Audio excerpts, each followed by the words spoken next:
Hello, everybody, and welcome back. Today, we are going to be talking about a somewhat less controversial issue, but one that we might enjoy talking about anyway. And perhaps if you make it till the end of the video, there may be a few tips in it for you too. So, seeing that we had been talking about the cost of Meghan's clothing during her New York visit, I thought it would be a good idea to look into the other royals' cupboards and how they handle and deal with old and new clothing. Contrary to popular belief, royals do rewear their clothes, but they are clever about it, often matching it with a different hat, different jewelry, different hairstyle, shoes, or handbags. The women may even wear a coat or a jacket with a different dress, different skirt, or pants. Thus, the public needs a keen sense of observation and very good memory to recognize them wearing something more than once. Diana, in particular, started a trend whereby she would have an outfit altered to look different, and we have seen Catherine doing the same thing. And yes, folks, even Her Majesty the Queen wears her clothes more than once. But as the Queen in her later years tend to stick to bright colors and monochrome outfits, it's even harder to spot. Catherine, the Duchess of Cambridge, is an absolute master of picking timeless pieces which she then teams up with different accessories and hairstyles. In picture one, Catherine is wearing a tweed Rebecca Taylor set which she first wore in 2017 to the Ronald MacDonald House in London, and then she wore it again in a video call in 2021. One of Catherine's said to be favorite items is a red Catherine Walker coat, which she wore to a Christmas Day service in 2018 and wore again in 2020 to the Commonwealth Day service, this time with a different hat and without the brooch. Another favorite of Catherine's is an Alexander McQueen tartan dress coat which she first wore in 2012, then again on Christmas Day 2013, and again to the opening of the V&A Dundee in Scotland. Catherine also re-wore the white Alexander McQueen outfit she wore for Charlotte's christening in 2015 to Harry's wedding in 2019. Notice how different the outfit looks just because she wore it with a different hat and hairstyles. There are many similar examples of Catherine re-wearing clothing, and above all, she does not stop with day wear. Catherine had been seen re-wearing evening gowns as well. For example, this teal Jenny Packham, which she wore to the 2012 Olympic Gala and wore again for the Tusk Conservation Awards in 2018. A favorite of hers appears to be this black lace temple gown, which she wore for the first time in 2012 and a number of times since. There are many, many examples. I looked at an article where they've collected 72 occasions on which Catherine re-wore the same outfit. But I don't want to keep you here for hours talking about fashion, so let's move on to Her Majesty the Queen's wardrobe. The Queen needs to change clothes sometimes up to 5 times per day, particularly during the course of big celebrations. The task of choosing the correct outfit for the right occasion rests in the hands of Angela Kelly, the Queen's official dresser, who had been in service of the Queen for 25 years. But regardless of being called the Queen's dresser, Angela makes it clear in her book that the Queen actually dresses herself, and Angela's task ends outside the Queen's bedroom door. However, Angela Kelly and the Queen wear the same size shoe, and it has happened that Angela would wear the Queen's new shoes to soften them and thus prevent Her Majesty the Queen from potential discomfort. Angela Kelly is not only in charge of the Queen's fashion choices on a day-to-day basis, but would also assist in choosing outfits for major events and portraits. According to her, she would offer the Queen several styles of outfits months in advance for the Queen to choose from, and they would choose fabrics, hats, and accessories together. Also, rather surprising, not only does the Queen dress herself alone in her room, but she also does her own makeup, except for once a year for her televised Christmas speech when a professional is hired to do it. According to Angela Kelly, neutrality is key to the Queen's wardrobe. Bold without being extravagant, florals on soft fabrics are allowed, and hats that are showy but not wide enough to cover her face or too extravagant or complex to hinder her in any way.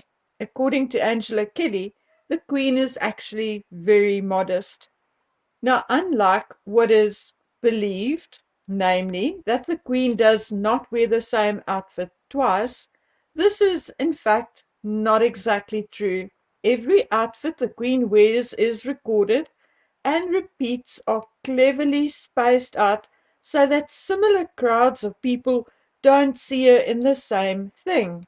After the second or third public outing, it will be reworked into a new design or relegated to private holidays or meetings.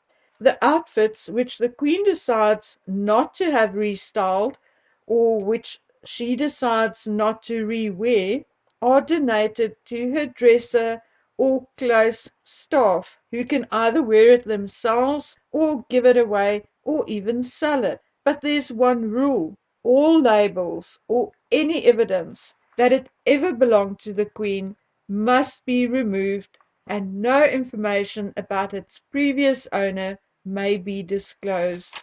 When it comes to the Queen's hats, the Queen's milliner reveals that the Queen wears a hat about 10 times. After that, she may have her favorites restyled. Other than that, no one is exactly sure what the Queen does with her old hats, but she once showcased her hats and handbags in a London art exhibit. It is, however, said that the Queen definitely keeps and collects her favorites and most memorable ones. Princess Anne is not only one of the hardest working royals, but she's also one of the most practical and holds onto her clothes for years. She believes in staples and rewears her clothes without hesitation. Well, either rewearing it as is or by adding different accessories or having it slightly altered or restyled. We have actually seen her removing one type of sleeve from a top and replacing it with another. Like her mother, the Queen, Princess Anne generally sticks to timeless garments with only the odd fashion statement for a special occasion.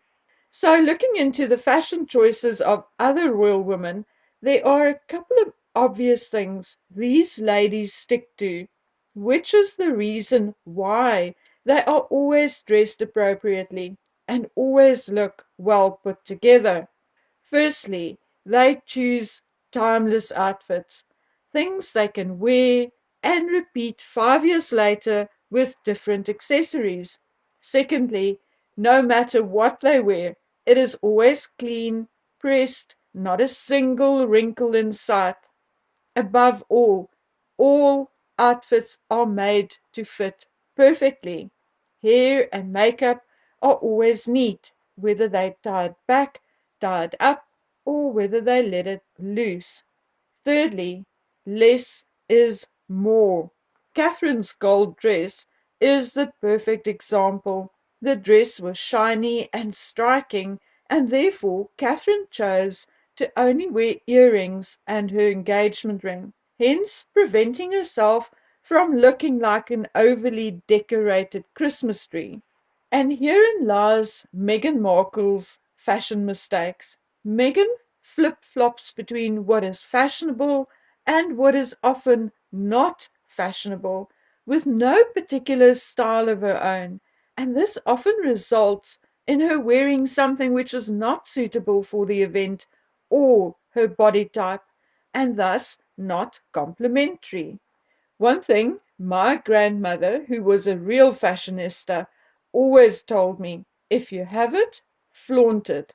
If you don't, hide it. And if you think about it, it is the best advice anyone can get. For example, I had rather long, well shaped legs when I was younger, but always had a bit of a tummy, no matter how fit, thin, or overweight I was. So I would wear tights or thin leg pants, shorter skirts, and always a slight heel, but at the same time would wear looser tops to hide the tummy. I do not like polo necked tops. But now that I'm older and my neck no longer wrinkle free, I have discovered fancy scarves, pashminas, or Chinese collars to hide the loose skin. When it comes to neatness, a once over with an iron or a steamer can make the world of a difference to any outfit. I personally hate ironing and mostly choose clothing which does not need ironing, but admit that most pieces of clothing just gets a new lease on life after a bit of an iron or steaming treatment. The most expensive outfit can look like muck if it looks like it had just been pulled out of the clothing hamper or came straight out of a shopping bag. It is my guess that this is something Doria never had the time to teach her daughter. The less is more motto also appears not to have reached Meghan's ears. The Times photographs are the example I would like to use. Meghan was wearing what is said to have been Diana's very expensive tank watch. Unfortunately, she thought it was cool to add two gold bracelets to the watch and her wedding and engagement rings, along with a pinky ring to the same arm. Now, this is never a good idea. Not only does it detract from the individual pieces, but it also makes you look more like a gangster than a stylish, classy woman. Something else Meghan's mother Doria apparently never had the time to teach her, or anyone else taught her, is to wear the correct underwear. My grandmother always used to say there's a very good reason why it is called underwear, because it is meant to be worn under your clothes and not to be seen. Meghan often ends up wearing the wrong underwear, either the wrong bra or the wrong panty, and apparently that is something which she has not been paying a lot of attention to. One needs to be very careful when choosing underwear to wear with certain fabric, particularly when it's fabric like jersey or any kind of clingy, stretchy fabric. Anyway, guys, so there you have my opinion on royal fashion and Meghan's fashion mistakes. I'll be posting videos until the 11th or 12th of October. Whereafter I'll be taking a week off, and when I come back on, I will tell you exactly why and where I am. So stick around, ladies and gentlemen. Please do not abandon me if I go quiet for a few days. It's all good, and I will be back. Okay, my dears, so that's it from me for now. Please take good care of yourselves. Bye.